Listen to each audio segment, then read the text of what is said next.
దరఖాస్తులు చేసుకొని నెలలు గడుస్తూ ఉన్నా ఒక్క పెన్షన్ గిట్ట కొత్త పెన్షన్ ప్రభుత్వం ఇవ్వట్లేదు. జూన్ 2 తారీఖు నాడు ముఖ్యమంత్రి ఇస్తారని చెప్పి చాలా మంది లబ్ధిదారులు ఎదురు చూశారు.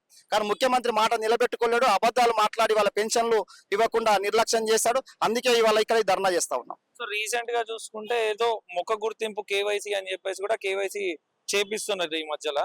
సో పెన్షన్ గుర్తింపుదారులను తొలగించడానికా లేకపోతే పకడ్బందీగా పెన్షన్లని వాళ్ళకి అందించడానికా? ప్రభుత్వం చెప్తున్నటువంటి మాట అబద్ధమైనటువంటి శుద్ధ తప్పది. ఇవాళ పెన్షన్లు ఏరివేసే కుట్రలో భాగంగా ఇట్లాంటివి చేస్తూ ఉన్నాడు.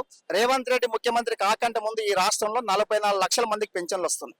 ఈ రోజు గవర్నమెంట్ లెక్క ప్రకారం 42 లక్షల మందికి పెన్షన్లు వస్తున్నాయి. రేవంత్ రెడ్డి ముఖ్యమంత్రి అయిన తర్వాత ఈ రాష్ట్రంలో 2 లక్షల మంది చేయుత పెన్షన్లు ఈ ప్రభుత్వం తీసేసింది. ఇప్పుడు హైదరాబాద్ తో పాటు మేడ్చల్, రంగారెడ్డి జిల్లాలలో ఈ 11 రకాల చేయుత లబ్ధిదారులకు ఇళ్ల దగ్గరికి వెళ్ళేసి ముఖ గుర్తింపు చేస్తూ ఉందాం.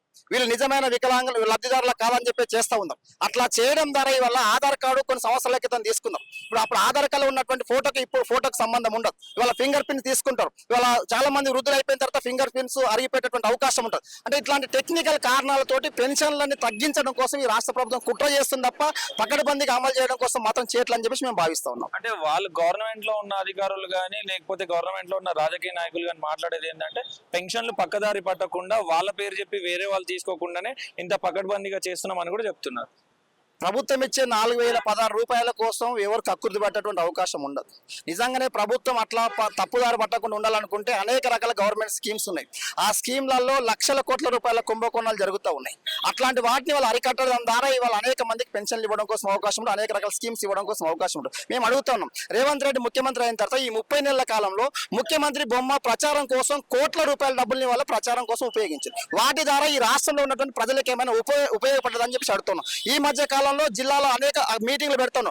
ఒక్కొక్క మీటింగ్ కి వల్ల 15 కోట్ల రూపాయలు ఇవాళ ఖర్చు పెట్టి ముఖ్యమంత్రి ప్రచారం చేసుకుంటాం. అంటే ముఖ్యమంత్రి ప్రచారం కోసం ఇవాళ కోట్ల రూపాయలు ఖర్చు పెడుతున్న ముఖ్యమంత్రి ఇవాళ 4000 రూపాయలు వల్ల 4016 రూపాయలు వల్ల తప్పుదారి పడుతుందని చెప్పి చెప్పడం అంటే అంతకంటే దుర్మార్గం ఇంకేముంటది? కాబట్టి అది సరైనది కాదని చెప్పేసి మేము భావిస్తా ఉన్నాం. సో ఫైనల్ గా ఏం చెప్పదలుచున్నారు అంటే ఇప్పుడున్న పరిస్థితుల్లో గవర్నమెంట్ అప్పుల్లో కూరుకుపోయింది, మేము ఏవి ముందుకు జరగనివ్వలేని పరిస్థితి ఉంది మాకు, సో బడ్జెట్ కూడా అంత లేదు అని చెప్పేసి చెప్తున్నారు. మీరు చూస్తే ఇక్కడ నిరసన చేస్తున్నారు. వాళ్ళు మీ డిమాండ్లను కానీ మీ అర్జీలను కానీ వాళ్ళు పట్టించుకొని తీర్చే పరిస్థితి ఉందంటారా? రాష్ట్ర ప్రభుత్వం చెప్తున్నట్లు మా దగ్గర డబ్బులు లేవని చెప్పి ముఖ్యమంత్రి చెప్తున్నారు. డబ్బులు లేనటువంటి ముఖ్యమంత్రి ఇప్పటికే ఒక హెలికాప్టర్ కొనుక్కున్నాడు.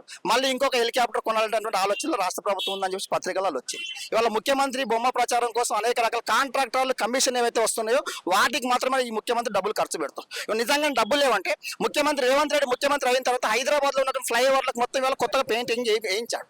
ఎందుకు వేయించవలసి వచ్చింది అంటే డబ్బులు వృధా అవుతున్నటువంటి విషయం ఉందా కదా? అంటే వీళ్ళు ఏదో కారణాలు చెప్పేసి తప్పించుకోవడం కోసం అప్పులు అయినాయి కాబట్టి డబ్బులు లేవనే పేరుతో ముఖ్యమంత్రి మాట్లాడు. ముఖ్యమంత్రి చాలా బాధ్యత రహితంగా మాట్లాడుతారు. పెన్షన్లు ఇవ్వాలంటే నా దగ్గర డబ్బులే లేవు, మీరు ఏం చేసుకున్నారు సాధ కాకపోతే ముఖ్యమంత్రి ఎందుకు అని చెప్పేసి వల్ల ఈ రాష్ట్ర వికలాంగుల తరపున, వృద్ధుల తరపున, వితంతుల తరపున ఈ ముఖ్యమంత్రి అడుగుతా ఉన్నాం. ముఖ్యమంత్రి మాట నిలబెట్టుకోవాలి. ఈయన నేను మాటల ముఖ్యమంత్రి అని చెప్పి చాలా సందర్భాల్లో చెప్తున్నాడు. మాటల ముఖ్యమంత్రి కాదు, ఈయన కోతల ముఖ్యమంత్రి వల్ల ఈ రాష్ట్రంలో అవతారం ఎత్తున్నటువంటి పరిస్థితి కనిపిస్తుంది. ఏడోపోయినా రాజకీయ ఉపన్యాసం చెప్తున్నారు తప్ప వికలాంగుల కోసం, వృద్ధుల కోసం, వితంతుల కోసం ఏం చేస్తాడో చెప్పట్లే. నిజంగానే 44 లక్షల మంది వాళ్ళ పెన్షన్లు తీసుకుంటుంది. ఈ 44 లక్షల మంది సంక్షేమం గురించి ముఖ్యమంత్రి ఆలోచించకుండా ఎవరి కోసం ఈ ముఖ్యమంత్రి ఆలోచిస్తామని చెప్పేసి అడుగుతాం. అందుకే ముఖ్యమంత్రి స్పష్టంగా మనం చెప్పదలుచుకున్నాం, తక్షణమే ఆయన ఇచ్చినటువంటి మాటను నిలబెట్టుకోవడం కోసం పెన్షన్లు పెంచుతూ దాంతో పాటు కొత్త పెన్షన్లు ఇస్తూ డేట్ ప్రకటించమని చెప్పేసి ముఖ్యమంత్రి డిమాండ్ చేస్తున్నాం. డేటే ప్రకటించకపోతే జూలై తర్వాత ఈ రాష్ట్రంలో మంత్రుల్ని, ముఖ్యమంత్రులు ఎవరిని తిరగకుండా అడ్డుకోవడం కోసం ఈ రాష్ట్రంలో ఉన్నటువంటి చేతుల లబ్ధాల సిద్ధమవుతున్న విషయం ముఖ్యమంత్రి చెప్పదలుచుకున్నాం. సో మీ నిరసన ద్వారా గవర్నమెంట్ దిగి రాకుండా అట్లనే మొండి వైఖరిగా వ్యవహరిస్తే మీ తదుపరి కార్యాచరణ ఎట్లా ఉండబోతుంది? నేను అదే చెప్తున్నా, ప్రభుత్వం జూన్ ఎండింగ్ లోపు డేట్ ప్రకటించకపోతే ఈ రాష్ట్రంలో ఉన్నటువంటి మంత్రులు కానీ, ముఖ్యమంత్రి కానీ, ప్రజాప్రతినిధులు ఎవరిని జిల్లాలో తిరగకుండా అడ్డుకోవడం కోసం ఈ రాష్ట్రంలో ఉన్నటువంటి 42 లక్షల మంది చేతుల లబ్ధాల సిద్ధంగా ఉందన్న విషయం చెప్పదలుచుకున్నాం.